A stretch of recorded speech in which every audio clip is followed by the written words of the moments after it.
Hello everyone, দেখতে পাচ্ছ আমার ছোট্ট বুড়িটা আমার কোলে ঘুম পড়তেছে। তো ওকে কিন্তু ঘুম পড়ানো লাগছে। ওর অনেকক্ষণ ধরে ঘুম পড়ানোর পর এখন একটু ঘুমায় পড়ছে। আর ঘুমায় পড়ছে, এখন সাথে সাথে কোল থেকে নামাই দিলে কিন্তু আবার জেগে উঠবে। ওকে অনেকক্ষণ কোলে রাখতে হবে, ঘুম একটু গাঢ় হলে তারপর আস্তে আস্তে করে নামাই দিতে হবে। নাহলে একটু পরে নামাই দেওয়ার একটু পরেই চোখ বড় বড় করে আমার দিকে তাকায় থাকবে।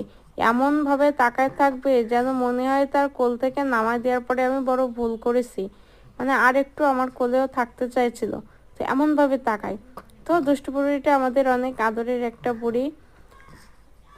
তেয়াসা বুড়ি ওর বুনুকে অনেক অনেক ভালোবাসে, সবসময় আদরে রাখে, সবসময় তো বুনুকে পাপিন দেয়।